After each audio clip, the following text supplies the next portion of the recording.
সকাল থেকেই মৃদু বাতাস ও কুয়াশায় ঢাকা পড়েছে নগরবাসীর জনজীবন। সেই সঙ্গে আজ ঢাকায় সর্বনিম্ন তাপমাত্রা রেকর্ড করা হয়েছে 13.5 ডিগ্রি সেলসিয়াস, যা ঢাকায় এবছরের সর্বনিম্ন তাপমাত্রা। আবহাওয়া অধিদপ্তরের দেয়া আবহাওয়া পূর্বাভাসে জানানো হয় এ তথ্য।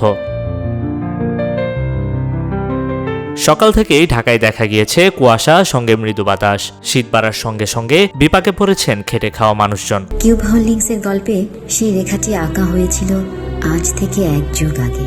নকশাই আমাদের ভাষা। Cube holdings limited.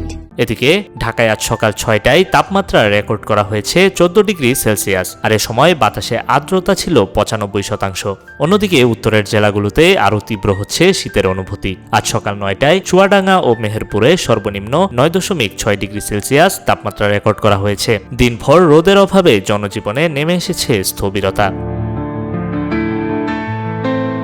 এদিকে দিনাজপুরে সকাল 6টায় সর্বনিম্ন 12 ডিগ্রি সেলসিয়াস তাপমাত্রা রেকর্ড করা হয়েছে। এ সময় বাতাসের আর্দ্রতা ছিল 92%। কুষ্টিয়ায় সর্বনিম্ন তাপমাত্রা রেকর্ড করা হয়েছে 12 ডিগ্রি সেলসিয়াস। প্রচণ্ড শীতে বিপর্যস্ত জনজীবন। সবচেয়ে বেশি ভোগান্তিতে পড়েছেন বৃদ্ধ ও ছিন্নমূল মানুষজন। নিউজ ডেস্ক, রূপালী বাংলাদেশ।